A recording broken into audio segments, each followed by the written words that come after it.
मशरिक़ वस्ता में एक तरफ जंग चल रही है, जंग जैसे हालात हैं, काफ़ी ज़्यादा तबाही मशरिक़ वस्ता में हो चुकी है।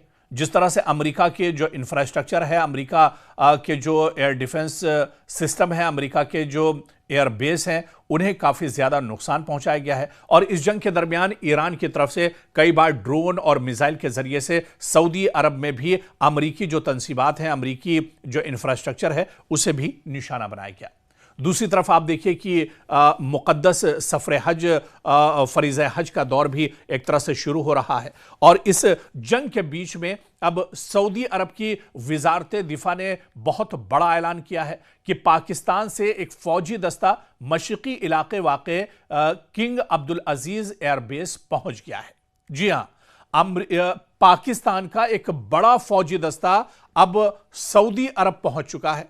इसके पीछे क्या कुछ मकसद हो सकता है, इसको लेकर दरअसल जो जानकार हैं, जो माहिरीन हैं, उनकी अलग अलग राय आ रही है। लेकिन जंग के बीच में इस कदम को बहुत अहमियत के तौर पर, बहुत बड़े कदम के तौर पर देखा जा रहा है। दरअसल वजारत के मुताबिक, सऊदी की जो वजारत दिफा है उसके मुताबिक यह तैनाती दोनों ममालिक के दरमियान ज्वाइंट स्ट्रेटेजिक डिफेंस एग्रीमेंट के तहत की गई है। और पाकिस्तानी दस्ते में हम आपको बता दें, जो दस्ता सऊदी अरब में पहुंचा है, यहां पर पाक एयरफोर्स यानी पाक फजाइया के फाइटर तैयारे शामिल हैं, सपोर्ट एयरक्राफ्ट भी इस दस्ते में शामिल हैं। दोनों ममालिक के अफवाज के दरमियान मिलिट्री कोऑर्डिनेशन मजबूत करना और ऑपरेशनल जो तैयारी है इसको बेहतर बनाना दरअसल इसका मकसद बताया जा रहा है। खित्ते और आलमी सतह पर अमन और इस्तेहकाम को फरोग देना भी दरअसल इसे बताया जा रहा है।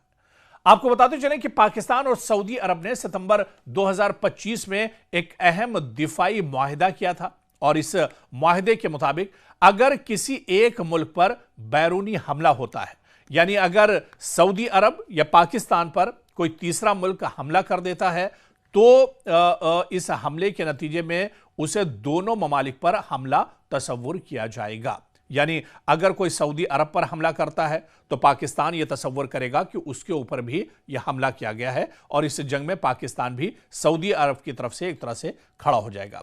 इसी वजह से इस मुआहिदे को दोनों ममालिक ने तारीखी मुआहिदा करार दिया था। साल 2025 में, ठीक 1 साल पहले यह मुआहिदा हुआ था। पाकिस्तान और सऊदी अरब के दरमियान फौजी ताउन दरअसल कोई नया नहीं है, यह ताल्लुकात कई दहाइयों पर मुहित हैं। पाकिस्तान माजी में भी सऊदी अफवाज को तरबियत देता रहा है, सिक्योरिटी में मदद फराहम करता रहा है पाकिस्तान। और यह पेशरफ्त ऐसे वक्त में हुई है जब दोहा पर इजरायली हमले के बाद अरब दुनिया में तशवीश बढ़ी है। अमेरिका और ईरान इजराइल के दरमियान कशीदगी में इजाफा हुआ है और सऊदी अरब को ईरानी मिसाइल और ड्रोन हमलों का खतरा दरअसल दरपेश है। दरअसल यह सिर्फ एक फौजी तैनाती नहीं, बल्कि एक बहुत बड़ा स्ट्रेटेजिक पैगाम भी है, मैसेज भी है। इसमें बड़ा मैसेज यह है मशरिक़ वस्ता की दिफा को लेकर कि सऊदी अरब दरअसल अकेला नहीं है, पाकिस्तान उसके शाना बशाना खड़ा है। फ़ज़ाई ताकत में इससे सऊदी की ताकत में इजाफा होगा। पाक फ़ज़ाइया की मौजूदगी सऊदी दिफा को मज़ीद मजबूत एक तरह से बनाती है और खित्ते में ताकत का तवाज़ुन बरकरार रखने की दरअसल एक बड़ी कोशिश के तौर पर भी इसे देखा जा रहा है। तो जो मुआहिदा साल 2025 में सऊदी अरब और पाकिस्तान के दरमियान हुआ था, दरअसल इस मुआहिदे को अब मजबूती मिल रही है और पाकिस्तान से एयरफोर्स का एक बड़ी टुकड़ी ये कहा जाए कि सऊदी अरब पहुंच चुकी है। सऊदी अरब की अब पूरी हिफाजत दरअसल पाकिस्तान के हवाले है और पाकिस्तान दरअसल सऊदी अरब की फौज के साथ मिलकर सऊदी अरब की हिफाजत एक तरह से करेगा।